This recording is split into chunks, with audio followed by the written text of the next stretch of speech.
First year life লিসনের প্রথম পর্বে সবাইকে স্বাগতম। সবথেকে মোস্ট যে কমন কোয়েশ্চেনটা থাকে ফার্স্ট ইয়ারের লাইফে সেটা আমি একটু বলি, ওকে? সেটা হচ্ছে যে যদি তুমি পাবলিক ইউনিভার্সিটিতে পড়ো বা আরও অনেক ইউনিভার্সিটি আছে যেখানে হল থাকে, তো ভাই ফার্স্ট ইয়ার লাইফে কি হলে থাকবো? হলে তো শুনছি র্যাগিং ট্যাগিং হয়, আরও কী কী জানি প্রবলেম হয়, সিনিয়র ভাইরা নিয়ে কাজ টাজ করায়, মানে হিউজ লেভেলের প্রবলেম, পড়াশোনায় খুবই ইফেক্ট পড়ে। আমি শুনছি এই কথাটা, বিষয়টা তো এমন, তাই না?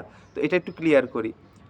সব থেকে বেটার হয় তুমি যদি ফার্স্ট ইয়ারে হলে সিট পাও, তাইলে মাস্ট থাকা, বিশেষ করে জাহাঙ্গীরনগরের মতো ইউনিভার্সিটিতে তো থাকতেই হবে, ওকে? এর রিজনটা কি? রিজনটা হচ্ছে তুমি যখন হলে থাকো তুমি তখন হাই লেভেলের পরিচিতি পাও, সবার সাথে তোমার কম বেশি পরিচয় হয়। আর যেটা র্যাগিং বলো ওইটা এখন আর সেভাবে হয় না কোথাওই। তো এখন তোমার যেটা হবে সেটা হচ্ছে বেশি বেশি পরিচিত হইতে পারবা সবার সাথে। তো আমার মতে তোমার যদি হলে খুব বেশি প্রবলেম না হয় আর তুমি যদি দেখো যে তুমি সব কিছু ব্যালেন্স করে চলতে পারতেছো, তাহলে আমার মতে হলে থাকা বেটার। আর ভার্সিটি লাইফটা এমন না যে তুমি সারাদিন শুধু পড়াশোনা করবা পড়াশোনা করবা আর পড়াশোনা করবা, মনে করবা যে তুমি লাইফে অনেক উন্নতি করে ফেলতেছো। তাহলে আই হোপ তুমি ভুল।